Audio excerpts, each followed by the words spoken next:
Hello and welcome to another 10-minute tea break with the pickle. Mark's with me. Hello. And Andy's with me. Yeah. And I'm Paul. And today we're talking about technology and kind of the upgrade cycle. The upgrade cycle that is always inevitable and exponential. Yeah, exponential is the word. It's a word. Yeah. Sounds big, so must be fine. So start our 10 minutes. Is there an issue with this, or is it just we accept it and we crack on? I mean, I think we've all got a problem with Yeah. it. We all. I mean, and maybe you less so. I think maybe you more now. As an outsider looking into your tech life, I feel like you've sort of caught it a bit from us. I'm just at the point now where I've realised... So I think the gulf in like a couple of years of tech now is bigger than it was 5 years ago. Yeah. So like 5 years ago, if you had the brand new phone or a phone that was 2 years old, there wasn't a lot of difference between them. Whereas now I think 2 years of phones, for example, or even like computers or like any tech really. If you think of like TVs, 2 years ago, and as well, it's like accessibility as well. I was always never really that bothered about like splurging cash on this kind of stuff, but now I'm not worried. It's a lot more accessible to be able to get a bigger TV or a new phone, or whether it's because my circumstances have changed a little bit, but also tech has come down and we've kind of like met in the middle a little bit, and I feel like now I'm okay with buying. Just we've said it before, haven't we? Like just go out and get the thing that you want rather than like the cheaper version of the thing. Yeah. To give some context to this one, Andy's just got a new Google Pixel. Paul's got the new iPhone 13. Yeah. In the words of Triple DG, a complete tech head as well. Yeah. I mean, like your nickname in school was Gadge, wasn't it? So, and like Mark in our family is known as Techno because like you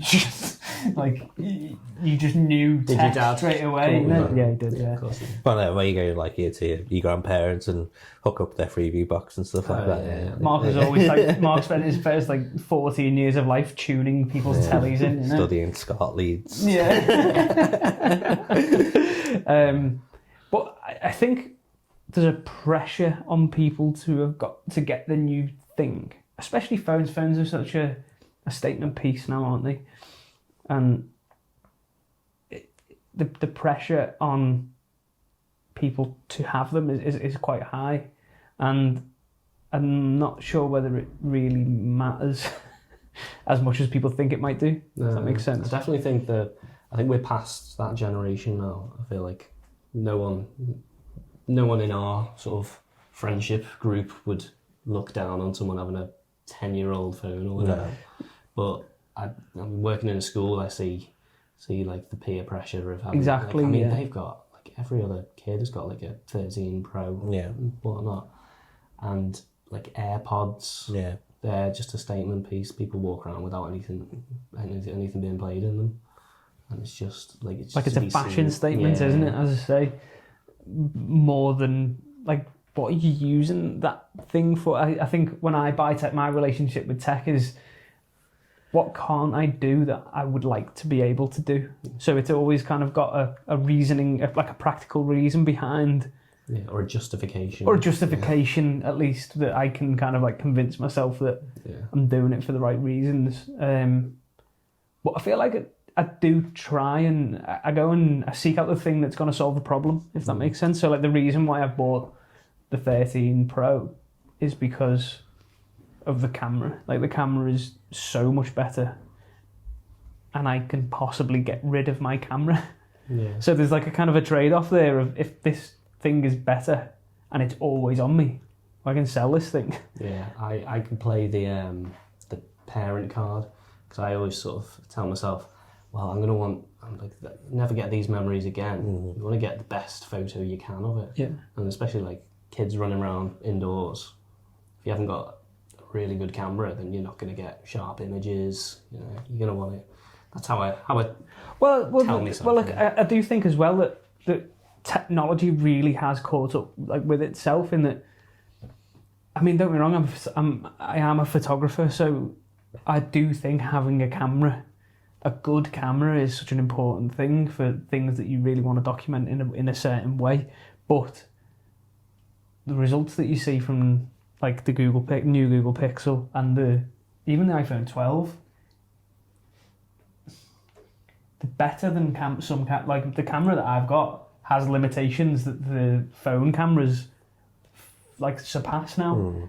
So it's kind of caught up with itself, and you've got to make a choice of which one you buy into, if that makes sense. So what ecosystem you buy into? It's an ecosystem thing, yeah. And so maybe like one thing I haven't really delved into much. I've had like a Fitbit before, but I've never gone into like the smartwatch market yet. So I don't really see a reason for me to get that, if you know what I mean. And I think that's what it's about, really. You've got to have a reason, as you say, to like solve a problem, if you like.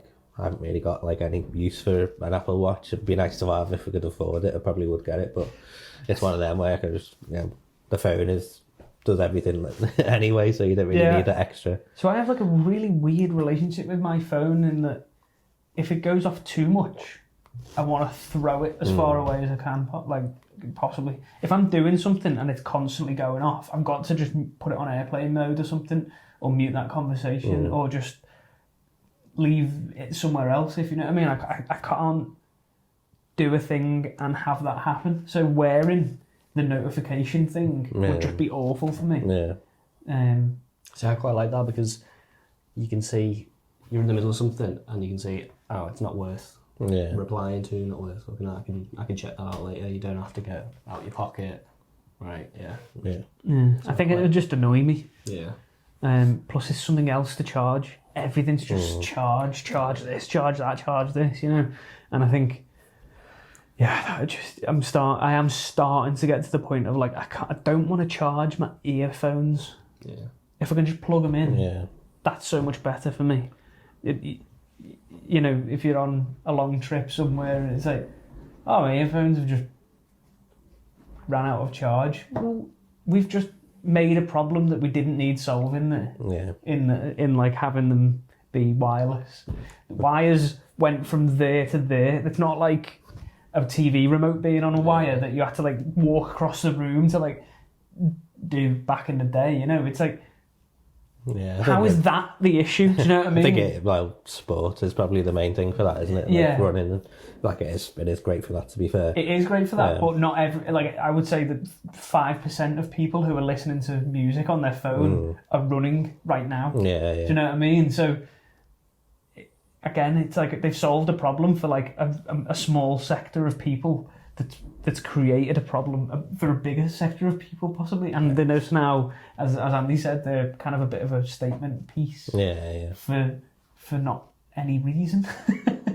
Does anyone else spend hours and hours looking at reviews of what you've just bought while you're waiting for the thing to arrive? YouTube is like a big thing. I do it the other way round. So before I commit to buying the thing, I will know everything I need to know about that thing, to the point where I don't need to know any of it. I think it's got to the stage where it's like quite overwhelming now as well, in terms of, like I'd say, the upgrade cycle, YouTube reviews and advertisements and partnering with different tech channels and stuff. There's always something new coming out, which you're like, marketing's so good now, and it's like really tough to ignore some of the stuff that's going on, isn't it? And like, if you are a bit weaker with like undisciplined, if you like, it could get a bit dangerous really with it. And like, I suppose Apple in a way has got a little bit better, because they used to release in a 6-month cycle, didn't they? Where now they've gone back to the yearly cycle. Used to do like the number and then the number plus S or whatever. So I think there's another thing in that.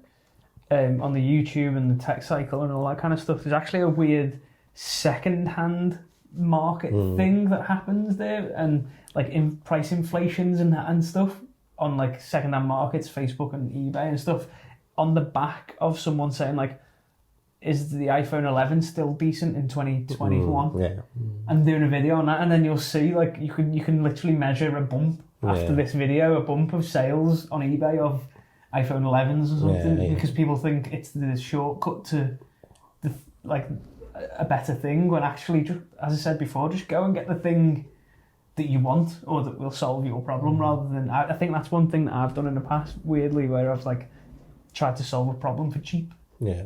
when just go and get the Do it thing. right the first Do it right the first time. You're going to end up buying it anyway. Yeah, on the Pixel subreddit, there's the day that the 6 came out, someone asked, do we know what Pixel 7 is going to be like? I thought that just sums up the entire process of buying a phone. Doesn't it? I mean, that's a perfect way to end.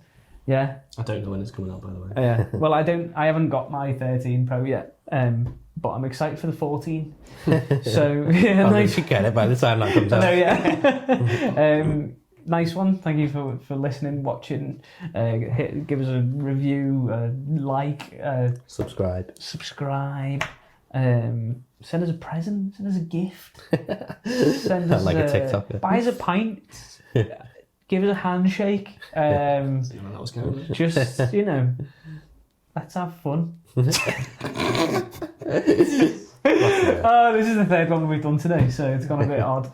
But yeah, thanks and subscribe, and we'll see you later.